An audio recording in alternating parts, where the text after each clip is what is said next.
Good evening. Thanks for staying with us at 5:30 on this Friday night. And Speedway says it is hearing its residents clearly. That's right. Those residents are loudly sharing that they are so tired of seeing that unfinished hotel sit right across the street from the Indianapolis Motor Speedway.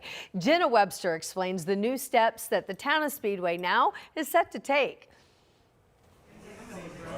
For 13 years, Barbecue and Bourbons had a front row seat to Speedway's Main Street development.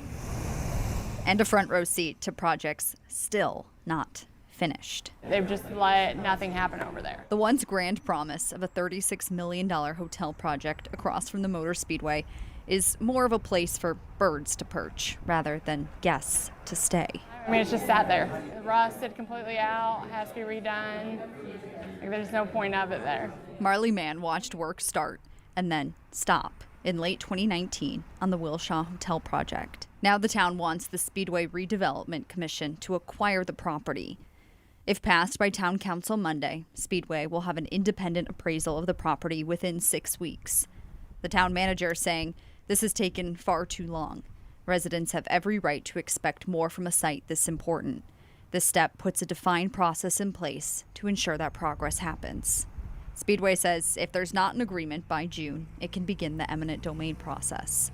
The goal to have a completed, occupied development, even if that's not a hotel. This eminent domain, I would guess I would call somewhat of a threat at this point, is hopefully, getting everyone's attention that, we're not going to just keep kicking the can down the road. It's not fair to us and it's not fair to our citizens. In this many years, I don't know why we'd feel different this time around. She's not the only person who feels this way. I've talked to multiple people in Speedway who say they feel like this conversation comes up all the time and then nothing ends up happening. They say they'd like to see it be a hotel like was originally planned. The idea of a dog park, a green space even came up. Residents just want to see something that's not a rusted statue. In Speedway, Jenna Webster, 13 News. Just this morning, a judge gave Wilshaw more time to respond to a foreclosure lawsuit that was filed 2 years ago, and Speedway is not part or a party of that lawsuit. Right now, it's not clear if that could impact the city's efforts to take over that property.